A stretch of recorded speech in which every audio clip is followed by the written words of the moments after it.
ఇక నానా మాటలు ప్రభావతి అయితే మీనా వాళ్ళ అమ్మని అంటూ ఉంటుంది. ఈలోప మీనా అక్కడికి వచ్చి, ఏంటమ్మా నేను పడ్డది చాలదా మాటలు, నువ్వు కూడా పడాలా, ఓ కూతురు ముందు తల్లి మాటలు పడుతుంటే నేను వినలేనమ్మా, ఇక్కడి నుంచి వెళ్ళిపో, నువ్వు ఎందుకు వచ్చావమ్మా అని చెప్పేసి మీనా కూడా వాళ్ళ అమ్మనే తిడుతూ ఉంటుంది. సరేలేమ్మా వెళ్ళిపోతాను అని చెప్పేసి ఇక వాళ్ళు వెళ్ళిపోతూ ఉంటారు. రోహిణి మాత్రం పీటల మీద కూర్చొని చాలా కంగారు పడుతూ ఉంటుంది. దేవుడా ఈ పెళ్లి జరిగేలా చూడు అని చెప్పేసి అంటూ ఉంటుంది. ఇక దొరికిందే ఛాన్స్ అని ఇక కామెడీ అయితే అడ్డం తిరిగి ఫోటోలు దిగుతూ ఉంటుంది. వసే కామాక్షి ఏమైంది నీకు, ఫోటోలు దిగుతున్నా, వదులు రంగా నేను ఫోటోలు దిగాల్సిందే, పెళ్లి కూతురు వెనక నిలబడి చూస్తాను అని చెప్పేసి అలా ఫోటోలు దిగుతూ ఉంటుంది.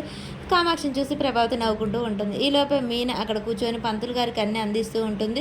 ఇక రోహిణికి బొట్టు పెద్దది కావడంతో అలా తుడుస్తూ ఉంటుంది. అది చూసిన ప్రభావతి తట్టుకోలేక మీనాని లాగి కిందికి నెట్టేసి నీకు ఎంతో చెప్పినా బుద్ధి లేదా, నీ జ్యేష్ఠ శత్రులతో నష్టజాతకంతో నా కోడల్ని ముట్టుకుంటావా, నా కోడలు కంటిస్తావా, నీ దరిద్రం, ఇక్కడి నుంచి వెళ్ళిపో, ఎన్నిసార్లు చెప్పినా బుద్ధి రాదా అని చెప్పేసి మీనాని అవమానిస్తూ ఉంటుంది.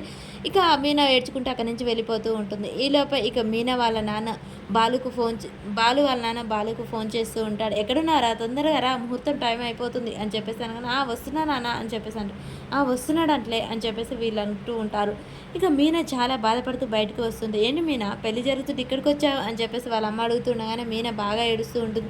ఏంటమ్మా అలా ఏడుస్తున్నావు, అమ్మ మెట్టినింటి కష్టాలు పుట్టింటికి చెప్పుకోకూడదు అంటారు, కానీ ఈ బాధ నా మనసులో గుండెని పగలగొడుతుందమ్మా, తూటాల్లా పొడుస్తుంది, చెప్పుకుంటే కానీ తగ్గదు అని చెప్పేసి మీనా జరిగింది మొత్తం వాళ్ళ అమ్మ చెప్తూ ఉంటుంది. ఈలోపు బాలు అక్కడికి రావడంతో అమ్మ ఈ విషయం ఆయనకు తెలియకూడదు, గొడవ చేస్తాడు అని చెప్పేసి మీనా మౌనంగా నిలబడుతూ ఉంటుంది. ఏంటి పూలకంప, పెళ్ళి అయిపోయిందా, జరగట్లేదా, ఇక్కడున్నా, లేదండి పెళ్లి జరుగుతుంది, మీరు వెళ్ళండి అని చెప్పేసి మీనా అనడంతో అదేంటి పూలకంప, నువ్వు ఇక్కడ నేను అక్కడ ఏంటి, రా వెళ్దాం ఇద్దరం కలిసి, లేదులేండి నేను రాను అని చెప్పేసి అలా మౌనంగా ఉండగా నాకు తెలుసు మా అమ్మ ఏమో అందిది కదా అంటే ఏమీ అనలేదులేండి, నా నష్టజాతకమే అలా, నన్ను ఎవరు చూసినా అలా అసహించుకోవాల్సిందే అని చెప్పగానే లేదు ఏదో అన్నది మా అమ్మ, నువ్వు బాధపడుతున్నావు కదా, సరే ఇటు రా అని చెప్పేసి మీనా చేయి బలంగా లాక్కొని లోనికైతే తీసుకెళ్తాడు. బాబు ఆగు బాబు అని చెప్పేసి మీనా వాళ్ళమ్మ ఆపుతూ ఉంటుంది.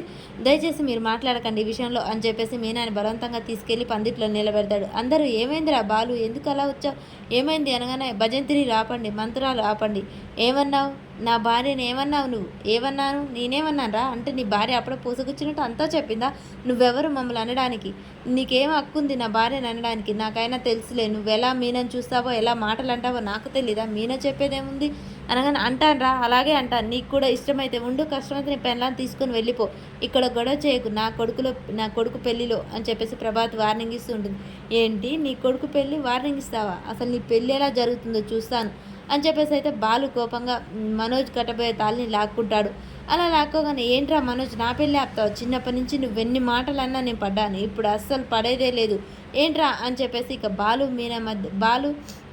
మనోజ్ మధ్య అయితే గొడవ జరుగుతూ ఉంటుంది. అలా వాళ్ళిద్దరూ ఒకరు గల్లలు ఒకరు పట్టుకొని కొట్టుకుంటూ ఉంటారు. ఇక రోహిణి దేవుడా నా పెళ్ళి జరిగేదా కాదా అని చెప్పేసి రోహిణి చాలా టెన్షన్ పడుతూ ఉంటుంది.